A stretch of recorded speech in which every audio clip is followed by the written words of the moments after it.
আসসালামু আলাইকুম। কথা বলছি ইমন এগ্রো থেকে। আসছে আমার এলাকার ভাই ব্রাদার ইমন এগ্রো পরিদর্শন করার জন্য। কিরকম তারপর কিরকম ফলন হয়েছে সবকিছু দেখার জন্য ভাইয়েরা আসে। তো সবকিছু মিলিয়ে আলহামদুলিল্লাহ ভাই, এই ভাইগুলো যখন আসে এতটাই ভালো লাগে। আমরা এলাকার মধ্যে কি করতেছি না করতেছি তারা যদি এসে জানে বা দেখে, এগুলো হচ্ছে আমাদের ভালো লাগা। তাদের থেকে আমাদেরও অনেক কিছু শেখার আছে এবং আমাদের থেকেও তাদের অনেক কিছু শেখার রয়ে যায়। তো সবকিছু মিলিয়ে আসলে একে অপরের যে একটি আপনার শিকার বিষয়, সেটা আমরা একে অপর থেকে এগুলা নিয়ে নিই আর কি।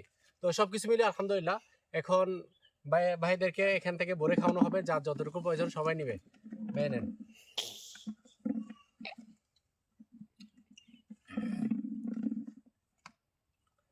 এখন খাওয়ার পর আমার যে ভাই ব্রাদার আছে তারাই বলবো আসলে বড়ই মিষ্টতা কিরকম।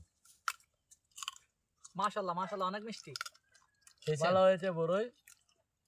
সবাই আসবেন, ঘুরবেন, দেখে যাবেন, বড়ই নিয়ে যাবেন। তোমারটা বলো। মাশাআল্লাহ, অনেক ভালো। দেখাও ভিতরের যে গোস্ত আছে বা মাংস আছে ওটা দেখাও, কি একটা মাশাআল্লাহ। টেস্টি। আমার ভাইয়ার বড়িতে অনেক অনেক মিষ্টি, অনেক মাংস। আপনারা যাদের প্রয়োজন বড়ির জন্য আপনারা সবাই চলে আসবেন। সবাইকে ইমন এগ্রোতে স্বাগতম জানাচ্ছি। সবাই সুস্থ থাকুন, ভালো থাকুন, আল্লাহ হাফেজ।